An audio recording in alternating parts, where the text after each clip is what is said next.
Sen iftiharım kardeşim. Cavan ölen kardeş aman, ona olan rüyalara. Köyləyinin ətrim bir an, değişmərəm dünyalara. Cennet ətirli qəbrinə başımı koydum ağladım. Sınaydı Teymur əllərim, bədənini torpaqladı.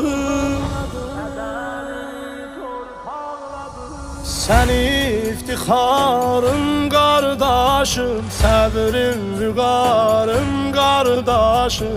Yoxdur qərarım kardeşim, ay kardeşim, ay kardeşim. Sen iftiharım kardeşim, səbrim vüqarım kardeşim. Yoxdur qərarım kardeşim, ay kardeşim, ay kardeşim. Sen ölende atamızın büktüm beli, anamı yağlar koymusa. Biz ki senle hiç doymadık, sen necə bizden doymusan.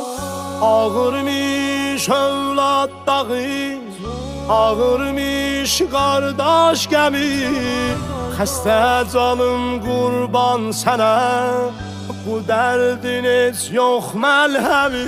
Sən iftiharım kardeşim, səbrim vüqarım kardeşim. Yoxdur qərarım kardeşim, ay kardeşim, ay kardeşim. Sen iftiharım kardeşim, səbrim vüqarım kardeşim.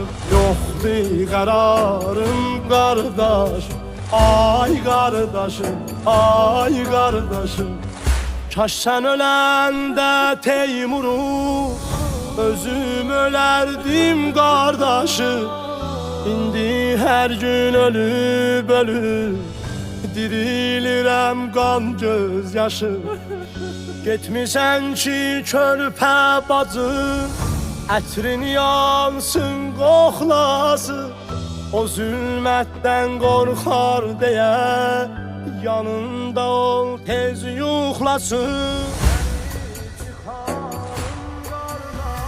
Sen iftiharım kardeşim, səbrim vüqarım kardeşim.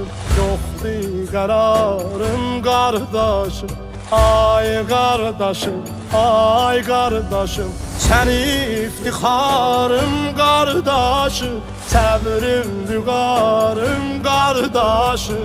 Yoxdur qərarım kardeşim, ay kardeşim, ay kardeşim.